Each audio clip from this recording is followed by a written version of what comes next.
Modaaksisee kan Itoophiyaa irraa kungaa ture. Karaa dandeettii keenya karaa gargaarsaatiin bira dhaabachaa turre amma immoo sagalee maaliif maaliif sagalee dhabne maaliif soogana tokko malee ukkaamamanii manidhaa keessatti juuta hamma kana daraaraadhaan maaliif saaxilamna keessattuu karaa miidiyaatiin miidiyaalee gurguddaa fakkeenyaaf akka Oromoon qabdu keessaa OMN miidiyaa nuti gargaaraa turre miidiyaan kun sagalee keenya maaliif nu dubbachuu dide maaliif sagalee keenya dhagahamuu dide addunyaa irratti maaliif amma kana ukkaanfamna. Kanaaf ammas kan warroonni dandeettii qabdan warroonni miidiyaa gurguddaa qabdan beeksisa gurguddaa qabdan adaraa keessan waa'ee lammiilee Itoophiyaa lammiilee Oromoo daraara keessa jirru kana maaloo wal jalaa fuudhaatii yaada keenya gara qaama dhimmi ilaallatu akka nu geessan ammas biliis irra deebiidhaan isin gaafannaa akka isin jedhaa galatoomaa. Assalaamu alaikum warahmatullahi wabarakatuh. Ilmaan Oromoo kan xiqqaa fi guddaa kan dhiiraa fi dhalaa adaraa nu yada mootummaan ammaa kana biyya bulchaa jirullee mootummaa Oromooti ilma Oromooti jechaa osoo jiran gaafa alagaan bulchitu biyya Saudi Arabiyaa keessatti reebichaa fi saamichaa gurguddaa kana nurra fagee waan agarree ammoo ammaa kana hedduu kamittidha akkana garaa nu jabaate Dr. Abiyyi maaliif itti nu biyyineessitutti nu biyyiin moo maali cinqamne wallaahi ammaa kana fa'aa ka dhukkubsate haafima nu dhaquu dhukkubni adda addaa hasaasiyyaa jiru Bogosaatiin mana hidhaa kana keessa jira dhukkuba kanaaf haafima nu geessaa hojjenneen kulumaan cafaqanii ala gabbaasanii uleen cafaqanii ol deebisan. Wallaahi rakkoo guddaa keessa jirra maaliif nu dubbanne ilmaan Oromoo warreen miidiyaa adda addaa keessa quba qabdanii fi meeqa amma dhimma ilaallatutti nu biyya rakkanne dararaa guddaa nurra jira amma fa'aa hin qabne wallaahi yaa barii wallaallee jira adaraa nu biyyaan isin biyya. Kabajamtoota ilmaan Oromoo kanneen addunyaa kanarratti argamtan kanneen viidiyoon kun isin bira ga'ee salaamtan ta'een asumaan isinaan ga'eetu jechaa rakkina keenya gammaneedha keenya isinitti barbaanna akkuma bira dhaabbattan akka nu gargaartaniif karaa kanaan isinitti dhufu jirra. Rakkinni mana keenya hidhaa kana keessa jiru akkuma beekamu rakkoo gurguddoo fayyaa fi rakkoo dhiphina sammuutu keessa jira. Mana hidhaa kana keessa jalqaba yeroo koronaatiif turus amma immoo yeroo koronaan dhiphate kanatti gara biyyaatti dacha'an jirru lammii biyya biraa nu bira dhumattee jirti manni hidhaa lammii Itoophiyaa qofa ta'ee jira jechuudha. Bakka kana keessatti manni hidhaa guutamee mana hidhaa adda addaa garaagaranaatti nu dabarsuu jiranii mana hidhaa kana keessa manni hidhaa kun mustashfaan qabu kun mustashfaa qaba. Mana hidhaa zamaana kan mootummoota armaan dura darbanii keessatti mana hidhaa dulloome kana keessatti namni rakkachuu jira kan hammaamni isaa cufatee fi kan haalli hojii isaa gaffure jechuudha. Sababa namni baay'atee gara mana hidhaa saniitti jijjiiruudhaan namoonni achitti dhuman hedduudha jechuudha. Namoonni maatiin isaa quban qabne kan immoo ambaasiin Itoophiyaas quban qabne haala dhibee itti saaxilamuudhaan bakka sanitti du'an jechuudha. Kanarraa kan ka'e nutis namni mana hidhaa keessatti yeroo dheertuu hidhamuudhaan yaadaan saaxilamee jira. Sammuun isaa dhiphattee jirti. Uummataa gaffuree jira. Kun immoo akkasuma kan kaleessa qaamni isaa nagaa jiru irra qaama fayyaa dhabee jira. Mataan isaas wareeramee jira. Haadha abbaa isaa wallaalee jira. Obboleessa isaa keessa bira jiru wallaaluutti jira jechuudha. Namoonni kun nuyi argitanii har'a waa yaannee waa argitanii as keessa yaada kana isin gulaallee ilaaloo sun taane tokkodhaan arguudhaaf teessanii kanneen dhibamu kanneen lafaa ka'uu dandeenye kan namni harkisee hammaama geessu kan namni qaama irraa dhibu jechuudha. Kan immoo obboleessa isaa kan obboleessa wajji jiru obboleessa isaa hin beekne kan bakka jiru hin beekne nagaadhaan biyyaa bahee immoo har'a yoo jeequmsa kana keessa seenu sababa dhiibbaa adda addaatiin bakka sana danda'e kaan immoo osoo as kennu osoo tuutuu jaballeessee kaan immoo ilkaan irraa cabsitee ijoollee immoo waggaa 15 ijoollee waggaa 18 tos keessa jira. Ijoollee carraa hedduun isaan eeggatu carraan isaan dabrutti jira.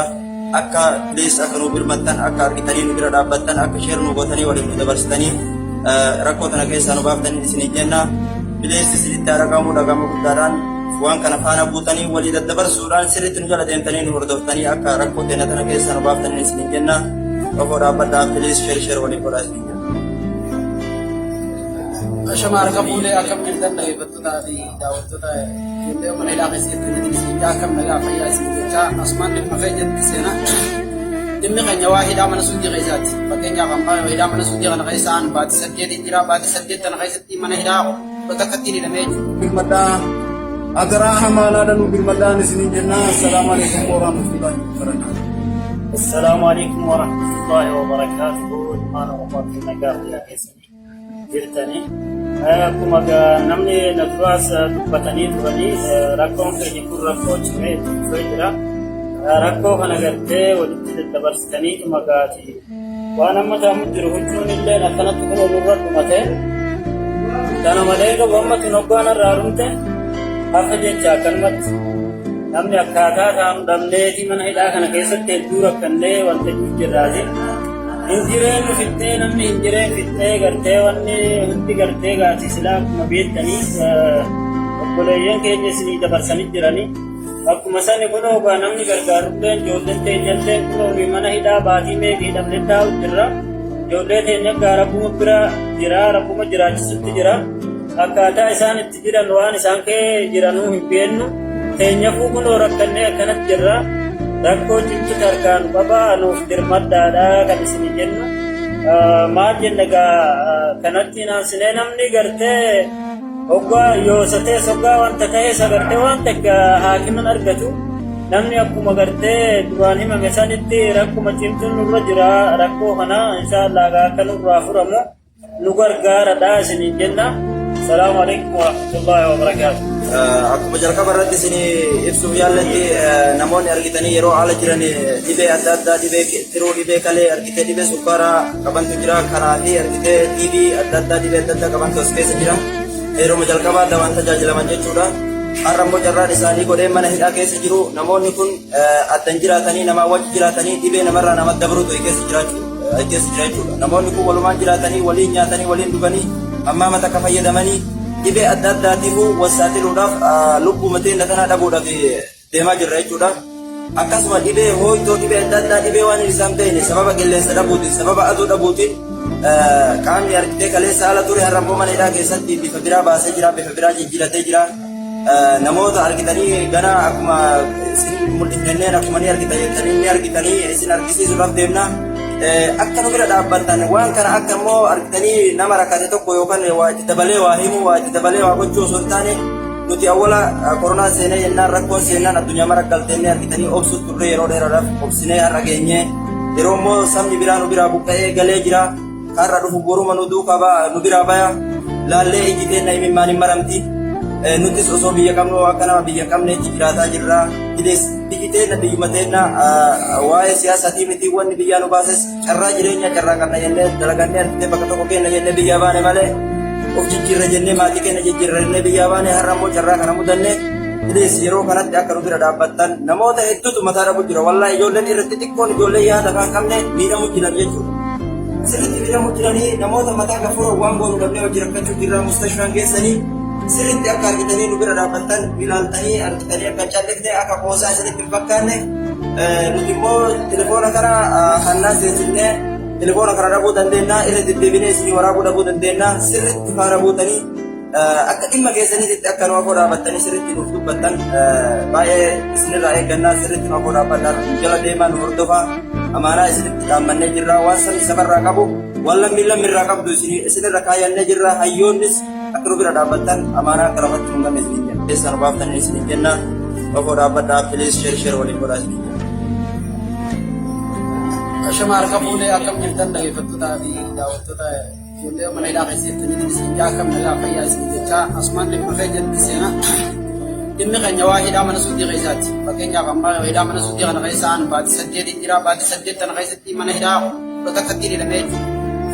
Baatii 8 keessa mana hidhaa 10 eegarree adii kee hidhaa jiddaa mana hidhaa 10 hidhamee maaliif rakkinni keenya badii nuti qabnu maaliif akkana bakka 10 nu geessanii maaliif nu galchine Riyaadii fuudhanii gaafa haayir nu geessan miidhaa guddaa keessatti riyaaditti maal jenna harka kiyya tokkoo fi harka nama tokkoo hoggaa walitti hidhanii hoggaa hammaama daynu naaf iddoo wajjin hammaama dayna hammaama sanan geenni bo'aan harka kiyyaa fi miilli isaa walitti hidhaadha akkasitti hammaama baa ture wal kaanfannee hoggaa salaataa wal salaachisa harka walitti hidhaa amaaraa fi islaama walitti hidhanii beekanii jechuudha mul'eessi kun akkasitti haala jabaa keessa turre hoggaa nu dhukkubee akka nu geessaa jenneen akka jiru mamnuun hojjanii akkana hoggaa hammaama jenneen hammaama guyyatti faraqaarama dayna Jangan musuh itu baturan TV Aisyah galgalan dengan juga saat dia berkata tamam berkala melene rakko jab tu kaisa ture amara ko sir rakane bakata na genyo no akati midama aja ba kaisi ramale bakati damna tu Ethiopia to ko babi arti bira rat te tu mane da sudi dana kaisa ti bakat tonni sudi kaiseran maniti kaba jo tijarte do jirate rakam sibasani o te khoba jirate khoba burani sibasani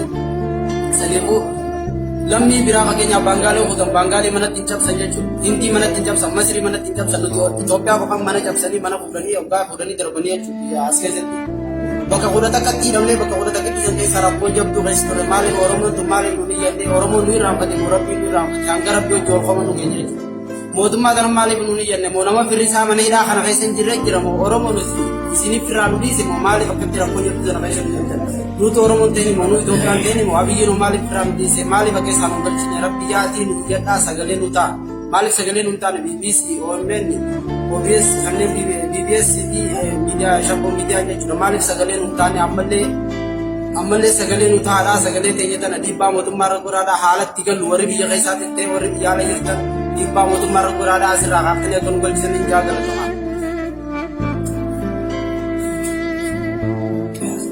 Assalamu alaikum warahmatullahi wabarakatuh. Jecha uummattoonni Islaamaa warreen Kiristaanaa akkam jirtu nagaa qabu isin jecha nuti gartee badii tokko malee gartee mana hidhaa Suudii jedhamu keessatti waan argamnuuf gartee dhiibbaa tokkoon gartee seera tokkoon gartee osoo waa tokkoon balleessin kuni sirriidha akkuma gartee haasofnee jirrutti gartee kanaan dura akka arginetti lammiin gartee Itoophiyaa akka aksarallee haasofsiifnee arginetti lammiin Itoophiyaa kabajaa guddaa qaba.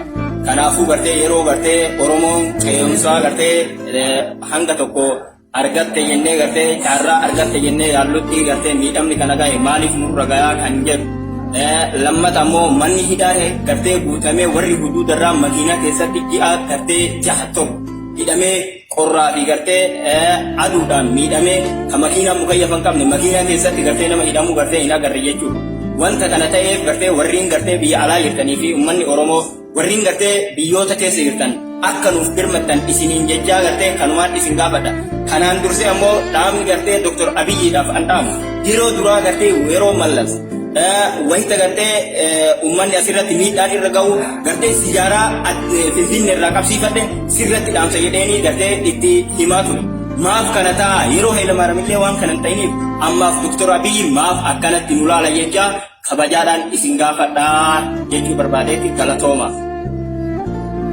Assalamu alaikum warahmatullahi wabarakatuh. Akkam jirtu nagaa keessanii yaa uummata kan keenya sagalee nu ta'a jecha akkuma namni jedhu amma kana achi amma jedhamu kana achi ijoollee waggaa 17 ijoollee waggaa 16 kana keessatti miidhamuutti jira. Kunoo xinneenya namni xinneenya takka hin jirre nurra ga'ee jira. Fokkine wanti amma kana ga'ee akkana jennee waan dubbannu hin qabnu. Dhukkufatee naa gadi ba'ee namni dhukkufataa naa dhufanii dhukkufannee naa namni nu jennee jaratti bareedu kun dhaane jennee dhufanii gadi yaasanii kunoo cafatanii caccabsanii aafiyaa dhabsiisanii gadi baasuun ol deebisanii du'aa fuudhanii deemu. Namni du'e jedhee bakka jirri geessu hin beeknu miidhamee namni canii jedhan fuudhanii deemu bakka jirri buusaa jiru namaan galu. Ambaasiin kan keenya har'a ji'a meeqa takkaa guyyaa tokko dhufee nu ilaalaan jiru. Ambaasiin waa tokko nu ilaalaan jiru. Hawaasi keenya warri biyya jirtanus nu dagattanii jirtanii mootummaa keenyatti wanti nuti balleessinee baane jiru siyaasa tokko keessaa nuti hin qabnu. Dalagannee galla jenneeti malee siyaasa tokkotti nu hin qabnu. Waan kana ta'eef yaa hawaasa keenya daraa nu birmadhaa sagalee nu ta'a isin jenna. Yaa jarana miidhamneera miidhama amma kana hin jedhamne miidhamneera wallaahi amma kana jennee waan himannu hin qabnu. Akka kana jedhu fokkinni xinneenyi gosin kanaan jiru. Dawlaan biraa guyyaa 2 guyyaa 3 booda ambaasiin jara akka kanaa dhufee irra jira rakkoon keessan maa inni jedhee gaafata. Keenya ambaasiin guyyaa tokko dhufee nu gaafatu.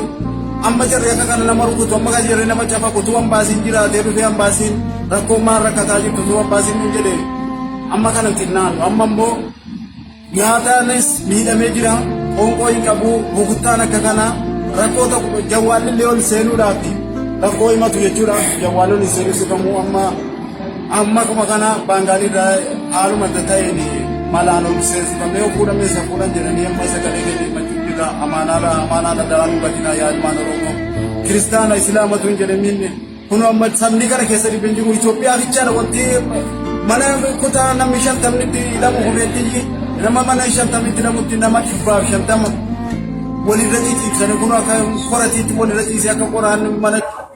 Egaa ilmaan Oromoo ammallee akka marga kana guyyaa namaa akka isaan cafaqanii yaa ammoo yaa maaliin ammallee yeroo kabiraa bineensi jirtudha. Akkasitti isa kana innummaan maqaa isaatiin simatee dhibee isaatiin waan keessa turres akka keessa dabarsines innummaan haadha dhiibame jechuudha. maqaa kan jimadhuuti tumaan eegan. Maqaan kiyyaa kan jedhani kunutti nuti kan as dhufnee iddoo itti dhugaman maqaa bayaatii irraa fuudhanii haayir nu fidan haayir gijee nu fidan haala takkaa irratti argin keessa dhufne haayir gijee nu fidan gijee haayir deemnu hammaama daqiiqaan takka nuu kannan daqiiqaa takka bira gijee nuti dabarsinee lama geenye uleedhaan nutumanii haamne dhayyamoo qabdachuu takkana. Ammaati sababa ati amma sababa kana sababa hammaama keessatti dhiiga takka dabarsitee fi dabarsistuman mee waa kana keessa ibsiifi waa kana keessa ibsiifi. Dhaqee gaafatti bichaari jennaan dhaqee dhugaan na tursiisee na tursiisnaan na tuman. Na tumnaanis nam sadii na tumanii sampira na bulchiisanii gamaa gamanaan jilbaan lafarra oofanii mana nageessan amma jidduu bulchiise tokko akka waan qabbanitti na dheetti naa galan galu. Karoora qottanii ilaaltanii agartan kuno fedhin naaxannanii fedhin illee kuno asuma bira jira. Taa'amul kusatti jirti jechuudha. Harkaadhaa isaatti isaa fakkaata. Kanatti kannanii namni yoo akima dhaqeessitti kana nama kannama jechuudha. Kanumaa fi asitti kanatti kannanii kuni maaliif akka ta'e kuni kana jechuun waan feenaadoolii jechuun kuni akka feenaadoolii biyya keenyatti paarastaamol jedhaniini asitti feenaadoolii jedhaniini kana jechuudha. Kuni raasminaatiidhaan fannama kunillee akka waan kokkee fa'aa gadi diifafaa jechuudha. Kunis kan diifamaa wal qabataa kun immoo akka abbisinitti fayyadaa inni meegaamoksiidha. Meegaamoksii ni beektan warri beektan meegaamoksiidha. Kana si kana miti da'ummaan biyya kanaatu hanga feesitee fa'aa otuuf kanuma si kana jechuudha. Abbaa kan kana kan nama akkasitti inni kun kana asi oomishaa jira jechuudha. Nama dhabee gizee meeqa iyyanneeti dadhabnee inni kun gaana hojii tureesi gizee meeqa iyyannee sababa kanatti guyyaa sadii fa'aa qabu guyyaa oolla qabna jechuudha. Akkuma nu keessa jennee haala akkasitti haala keessa jira warroonni biraa hedduu jiranii waa garaallee lama nyaattu obsaatuma sheer nu godhaadha.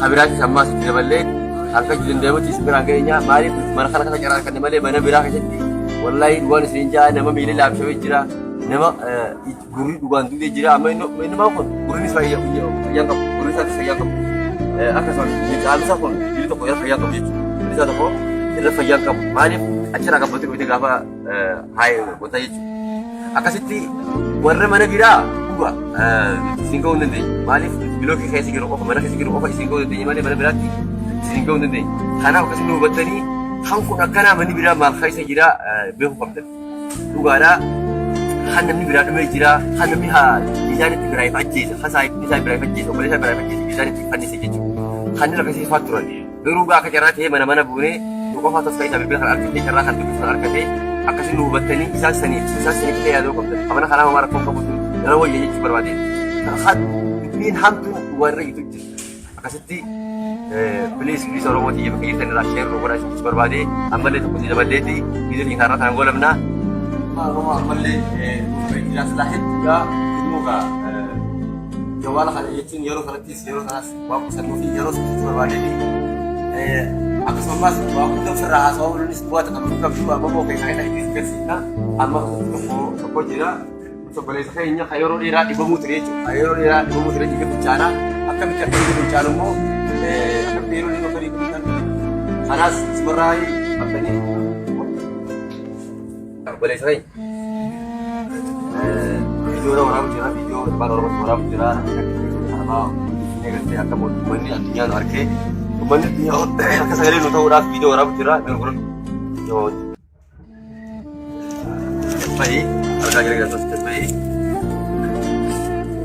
mee waan sirra ga'e akka itti rakkoo sirra ga'ee gartee dabarsitee akka sababa kamitti akka dhiiga fincaanuu dandeessee kan akkasii godhan waan sirratti gartee biyyaan kallattii Oromoo himii Oromootti haa barate. Duratti yeroo osoo inni harkina jennee jiruuti amma nu geessaa jennee ijannee jechuudha baay'ee nu geessaa sana yeroo itti dhiirri kan waraana jiru dhaabbannee bishaan nu guutanii jiranii nu bobbaasanii akkasuma harkina hidhaatti amma nu geessanii keessa turre mataa keessa lafa qaqqabaa jennee mana lafa qaqqabaa modaan nu dhiisanii yeroo mana harkina Bogor aja deh kan teman lagi di rumah kita tiga bicara gede itu bilang kamu namanya dinar kita biar orang asing nabi apa anak Unggulah hasilnya weh akkamitti boqonnaa keessa dhiite moo biraatti reena qabatti mana dhiiga midhaan irratti yeroo sanitti maaliif anniin beeka uummanni Oromoo akka beeku malee ani rakkina ta'e waan qaba uummanni Oromoo immoo akka beeku yeroo sanitti osoo nuti mataa lafa qabadhee deemu jirutti kana boodaan deemtee kanatti lafa roobani nu darbee yeroo nu darbe kana naayidhaa harkee osoo nu lafa qabadhee rakoo jiruuti akkana boodaan nu lafa nagaddiitee kana sirna nagaddiitee asin nagaddiitee ayyee kabajamtoota ilmaan Oromoo idil addunyaatti argaman akka fayyaa keessa nageenyi badhaadha. Bakka jirtanii nageenyi rabbii guddaan isin irraa jiraatu jechaa yeroo ammaa tanaa kan argamnu mana hidhaa Saawud Arabiyaa Jiddatii fi Makka gidduutti argamna. Haalli nuti keessa jirru haala ulfaataa fi haala yaaddeessaa jireenya ilma namaatiif hin malle keessa yeroo ammaa tanaa mudachaa jirra. Nutis yakka tokko malee yookiin immoo balleessaa tokko malee karaa seeraatiin cabsinee daangaa biyyattii seenuu qofa keenyaaf ji'oota 8 ji'oota 9 amma ji'oota 10tti kanneen keessatti bakkeewwan garaagaraa keessatti lammiileen Oromoo lammiileen Itoophiyaa dararaa guddaa irraan ga'amaa jira. Akkasuma keessa immoo namoonni hedduun dhukkubsachuudhaan ayyaana dhafuu dhabuudhaan akkasumattis nyaata gahaa dhabuudhaan miidhaa fi dararaa guddaadhaaf saaxilamaa jiru. Kanaaf ammoo beektonni Oromoo idil addunyaa jirtan akkasumas asitti Itoophiyaa kan Oromoo keessa ta'e kanneen dhimmoonni kun ilaalchisan maaliif amma kana rakkoon uummanni Oromoo uummanni Itoophiyaa godha ragaa jiru. Maaliif akka lammii Itoophiyaatti nuuf hin ilaalamne maaliif yakki keenya kun yakka tokkotu malee maaliif dararaa guddaa kanatti keessattuu jirru maaliif cabjatanii immoo nu ilaalchan jechuudha qabna. Nun immoo akka baay'ee tokko nutti dhaga'amee maaliif nuti lammii Itoophiyaa miti maaliif amma kana dararaa guddaa keessa maaliif Itoophiyaa keessa nyaata tokko malee jechuudha dhiibbiidhaaf saaxilamne dararaa keessa jira maaliif kun maaliif ta'uu qaba lammii Itoophiyaa irratti maaliif gara biyyaatti hin galu qofaa miti lammiileen kan biyya Saawud Arabiyaa karaa seeraa kan dhufan akkasuma lammiilee hedduutu jira garuu mootummoonni isaanii yeroodhaan gabatoonnaa yeroodhaan gara biyya isaaniitti fudhachaa jira. Nun immoo rakkoo tokko malee yeroo kana dura jechuudha sakkoo koronaatiin jechuudhaan dararaan baay'ee walitti qabamne jechuudha miidhaa guddaan dura saaxilamaa jira. Ammas warroonni karaa sooshaal miidiyaa hordoftan sagalee keenya kana akka fuutanii qaama dhimmi ilaalatu jiran dhuguu akka nu geessan kabajaan isin gaafannaa immoo dararaa guddaa keessa jirra. Adaraa keessan akka lammii tokkotti cinaa dhaabbadhaadha. Gargaaraa jiran keessumattuu komii gurguddaa qabna maaliif nuti jiraattonni Saawud Arabiyaa karaa baqattoonni Saawud Arabiyaa jiru yeroo lammiileen keenya Oromoo daasisee kan Itoophiyaa rakkoon gaa ture karaa dandeettii keenya karaa gargaarsaatiin bira dhaabachaa turre amma immoo sagalee maaliif ta'uu soodhodhan maaliif sagalee dhabne maaliif sagalee tokko malee ukkaamamanii manidhaa keessatti ji'oota hamma kana dararaadhaan maaliif saaxilamne keessattuu karaa miidiyaatiin miidiyaalee guddaa fakkeenyaaf akka Oromoo qabu keessa OMN miidiyaa nuti gargaaraa turre miidiyaan kun sagalee keenya maaliif sagalee keenya maaliif nu dubbachuu dide maaliif sagalee keenya dhagahamuu dide addunyaa irratti maaliif amma kan ukkaanfamna. Kanaaf ammas kan warroonni dandeettii qabdan warroonni miidiyaa gurguddaa qabdan beeksisa gurguddaa qabdan adaraa keessan waa'ee lammiileen Itoophiyaa lammiilee Oromoo dararaa keessa jirru kana maaloo wal jalaa fudhaatii yaada keenya gara qaama dhimmi ilaallatu akka nu geessan ammas biliis irra deebi'aa isin gaafannaa akka isin jedhaa galatoomaa. Assalaamu alaikum warahmatullahi wabarakatuh. Isin ilmaan Oromoo hanqaa fi guddaa handiraa dhalaa adaraan nu yadda mootummaan ammaan tana biyya bulchaa jirullee mootummaa Oromooti ilma Oromooti jechaa osoo jiranuu gaafa alagaan nu bulchitu biyya Saudi Arabiyaa keessatti reebichaa fi saamichaa gurguddaa kana nurra fagee waan agarree ammoo ammaan tana hedduu kamitti akkana garaa nu jabaate Dr. Abiyyi maaliif ittiin nu yinee moo maali cinqamne wallaahi ammaan tana haa dhukkubsate haakama nu dhaquu dhukkubni adda addaa hasaasiyyaa dhukkuba gosaatiin mana hidhaa kana keessa jira dhukkuba kanaaf haakama nu keessaa hojjeteen kulumaan cafaqaniiti ala gabbaasanii uleen cafaqanii ol deebisan wallaahi rakkoo guddaa keessa jirra maaliif nu dubbanne ilmaan Oromoo warreen miidiyaa adda addaa keessa quba qabdanii fi meeqaama dhimma ilaallatutti nu iyya rakkanne wallaahi rakkanne dararaa guddaa nurra jira amma faatiin qabne wallaahi yaa barii wallaallee jira adaraa nu iyyaan isin iyyaa. Kabajamtoota ilmaan Oromoo kanneen addunyaa kanarratti argamtan kanneen viidiyoon kun isin bira ga'ee salaamtan ta'een asumaan isin hageetu jechaa rakkina keenya qabanedha keenya isin barbaannaa akka nu bira dhaabbattan akka nu gargaartaniif karaa kanaan isinitti dhufu jirra. Rakkinni mana keenya hidhaa kana keessa jiru akkuma beekamu rakkoo gurguddoo fayyaa fi rakkoo dhiphina sammuutu keessa jira. Mana hidhaa kana keessa jalqaba yeroo koronaatiif turus amma immoo yeroo koronaan dhiphate kanatti gara biyyaatti dacha'an jiru lammii biyya biraa nu biraa dhumattee jirti manni hidhaa lammii Itoophiyaa qofa ta'ee jira jechuudha. Bakka kana keessatti manni hidhaa guutamee mana hidhaa adda addaa garaagaranaatti nu dabarsu jiranii mana hidhaa kana keessa manni hidhaa kun mustashfaan qabu kun mustashfaa qaba mana hidhaa zamaan akka mootummoota armaan dura darbanii keessatti mana hidhaa dulloome kana keessatti namni rakkachuu jira kan hammaamni isaa cufateeni kan haalli hojii isaa gaffure jechuudha sababa namni baay'atee gara mana hidhaa sanitti jijjiiruudhaan namoonni achitti dhuman hedduudha jechuudha namoonni maatiin isaa quban qabne kan immoo ambaasiin Itoophiyaas quban qabne haala dhibee itti saaxilamuudhaan bakka sanitti du'an jechuudha. Kanarraa kan ka'e nutis namni mana hidhaa keessatti yeroo dheertuu hidhamuudhaan yaadaan saaxilamee jira sammuun isaa dhiphattee jirti kun mataa gaffuree jira. Kun immoo akkasuma kan kaleessa qaamni isaa nagaa jiru irra qaama fayyaa dhabee jira mataan isaas wareeramee jira haadha abbaa isaa wallaalee jira obboleessa isaa keessatti jiru wallaaluutu jira jechuudha. Namoonni kun nuyi argitanii har'a waa yaannee waa argitanii as keessa yaada kana isin gulaalle ilaaloo osoo hin taane tokkodhaan arguudhaaf teessanii kanneen dhibamu kanneen lafaa ka'uu hin dandeenye kan namni harkisee hammaama geessu kan namni qaama irraa dhibu jechuudha. Kan immoo obboleessa isaa kan obboleessa wajji jiru obboleessa isaa hin beekne kan bakka jiru hin beekne. Nagaadhaan biyyaa bahee immoo har'a yoo jeequmsa kana keessa seenu sababa dhiibbaa adda addaatiin bakka sana osoo hin ta'e kaan immoo osoo as keenya osoo tumtuu ija balleessitee kaan immoo ilkaan irraa cabsitee ijoollee immoo waggaa 15 ijoollee waggaa 18 tos keessa jira ijoollee carraa hedduun isaan eeggatu carraan isaan dabrutti jira akka bileessa akka nu birmattan akka argitanii nu bira dhaabbattan akka sheer nu gootanii waliin nu dabarsitanii rakkoo tana keessaa nu baaftanii isin jenna bileessi isinitti argamu dhagamu guddaadhaan waan kana faana buutanii walii daddabarsuudhaan sirriitti nu jala deemtanii nu hordoftanii akka rakkoo teena tana keessaa nu baaftanii isin jenna tokko dhaabbadhaa bilees sheer waliin godhaa isin jenna. Ashama argamuulee akkam jirtan dhaggeeffattoota fi daawwattoota ijoollee mana hidhaa keessatti isin akkam nagaa fayyaa isin jechaa asumaan dhimma keenyatti seenaa dhimmi keenya waa hidhaa mana suutii keessaati fakkeenyaaf ammaa hidhaa mana suutii kana keessaan baatii 8 jira baatii 8 kana keessatti mana hidhaa bakka kattiin hidhamee jiru. Birmaddaa adaraa hamaanaadhaan birmaddaan isiniin jennaa assalaamu alaikum warahmatullahi wabarakatuh. Assalamu alaikum warahmatullahi wabarakatuh. Mana wabarakatuh nagaa fayyaa keessatti jirtanii. Akkuma namni na duraas dubbatanii turanii rakkoon keenya kun rakkoo cimee itti fufee jira. Rakkoo kana gartee walitti daddabarsitanii magaati waan amma ta'amu jiru huccuun illee akkanatti kun irra dhumate kana malee qabu amma tun hoggaan irraa dhumte hafa jecha akkanumatti namni akkaataa isaan dhabdeetii mana hidhaa kana keessatti hedduu rakkannee waltajjii jirraati. Hinjireen fittee namni hinjireen fittee gartee wanni hundi gartee gaati silaa akkuma beektanii obboleeyyan keenya isinii dabarsanii jiranii akkuma sani kunoo gaa namni gargaarulleen ijoolleen teenyalleen kunoo mana hidhaa baatii meeqii hidhamne taa'u jirra ijoollee teenya gaa rakkuma bira jira rakkuma jiraachisutti jira akkaataa isaan itti jiran waan isaan kee jiranuu hin beeknu teenyafuu kunoo rakkannee akkanatti jirra. Rakkoo cimtu tarkaan qabaa nuuf dirmadhaadha kan isin jennu maal jenna gaa kanatti naansinee namni gartee hoggaa yoosatee hoggaa wanta ta'ee sagartee waan takka haakiman argatu namni akkuma gartee duraan himame sanitti rakkuma cimtu nurra jira rakkoo kana inshaallah akka nurraa furamu nu gargaaradha isin jenna. Salaamu alaikum warahmatullahi wabarakatuh. Akkuma jalqaba irratti isin ibsuuf yaallatti namoonni argitanii yeroo haala jiran dhibee adda addaa dhibee tiruu dhibee kalee argitee dhibee sukkaaraa qabantu jira kanaa fi argitee TB adda addaa dhibee adda addaa qabantu as keessa jira yeroo jalqabaa dawaan tajaajilaman jechuudha. Har'a immoo carraan isaanii godhee mana hidhaa keessa jiru namoonni kun addan jiraatanii namaa wajji jiraatanii dhibee namarraa nama dabruutu keessa jira jechuudha. Namoonni kun walumaan jiraatanii waliin nyaatanii waliin dhuganii hammaama takka fayyadamanii dhibee adda addaatiifuu wasaaxiluudhaaf lubbuu mateenya kana dhabuudhaaf deemaa jirra jechuudha. Akkasuma dhibee hooyitoo dhibee adda addaa dhibee waan isaan beekne sababa qilleensa dhabuutiin sababa aduu dhabuutiin qaamni argitee kaleessa haala ture har'a immoo mana hidhaa keessatti bifa biraa baasee jira bifa biraa jijjiiratee jira.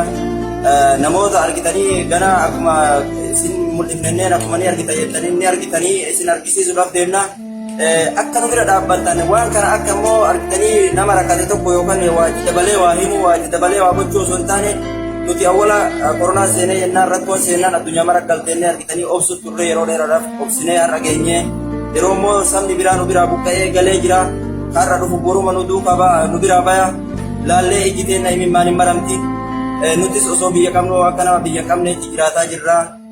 Biyyi teenna biyyuma teenna waa'ee siyaasaatii miti wanni biyyaa nu baases carraa jireenya carraa qabna jennee dalagannee argitee bakka tokko kenna jennee biyyaa baane malee of jijjiirra jennee maatii keenya jijjiirra jennee biyyaa baane har'a immoo carraa kana mudanne yeroo kanatti akka nu bira dhaabbattan namoota hedduutu mataa dhabu jira wallaahi ijoolleen irratti xiqqoon ijoollee yaada kan qabne miidhamuu jiran jechuudha. sirriitti miidhamuu jiranii namoota mataa gafura waan goonu dhabnee wajjin rakkachuu jirraa mustashfaan geessanii sirriitti akka argitanii nu bira dhaabbattan ilaaltanii argitanii akka jaallatne akka qoosaa sirriitti hin fakkaanne nuti immoo telefoona kana hannaa seensifnee telefoona kana dhabuu dandeenya irra deddeebinee isinii waraabuu dhabuu dandeenya sirriitti faana buutanii akka dhimma keessaniitti akka nama koo dhaabbattanii sirriitti nuuf dubbattan baay'ee isinirraa eeggannaa sirriitti nama koo dhaabbattan jala deemaa nu hordofaa amaanaa isinitti dhaammannee jirra waan sabni sabarraa qabu waan lammiin irraa qabdu isinirra kaayyannee jirra hayyoonnis akka nu bira dhaabbattan amaanaa akka rafatti hin galle isin keessaa nu baaftanii isin jenna nama koo dhaabbadhaa piliis sheer waliin godhaa isin jenna. Ashama harka fuulee akkam jirtan dhaggeeffattoota fi daawwattoota ijoollee mana hidhaa keessatti ni dinisiidhaa akkam nagaa fayyaa isin jechaa asumaan dhimma fayyadatti seenaa dhimmi keenya waa hidhaa mana suutii keessaati fakkeenyaaf amma hidhaa mana suutii kana keessaan baatii 8 jira baatii 8 kana keessatti mana hidhaa kudha takkatti hidhamee jechuudha baatii 8 keessa mana hidhaa kudha takkatti eegaa riyaatii kee hidhaa jiddaa mana hidhaa kudha takkatti hidhamee maaliif rakkinni keenya badii nuti qabnu maaliif akkana bakka kudha takka nu geessani maaliif nu galchine riyaatii fudhanii gaafa haayir nu geessan miidhaa guddaa keessatti riyaatii maal jennaan harka kiyya tokkoo fi harka nama tokkoo hoggaa walitti hidhanii hoggaa hammaa madaynu naaf iddoo wajjin hammaa madayna hammaama sana hanga inni ba'aan harka kiyyaa fi milli isaa walitti hidhaadha akkasitti hammaama ba'aa ture jechuudha wal kaaffannee hoggaa salaataa wal salaachisa harka walitti hidhaa amaaraa fi islaama walitti hidhan hin beekanii jechuudha mundeessi kun haala akkasitti haala jabaa keessa turre hoggaa nu dhukkube akkuma nu keessaa inni naaf hin jiru mamnuu nu jedhani akkana hoggaa hammaama inni hammaama guyyatti faraqaa nama dhayi ganama subii wayita faxuraatii fi aashaa galgalaa dhannaa jechuudha guyyaa sa'aatii dama keessatti ammaa faraqaa lama dhannee rakkoo jabduu keessa turre amma rakkoo sirraa maalee bakka tana geenyee nu akkatti miidhama jabaa keessa irraa maalee bakka itti hidhamna nuti Itoophiyaa ta'uu qofaa fi ardii biraarraa addatti jechuudha mana hidhaa suutii tana keessatti bakka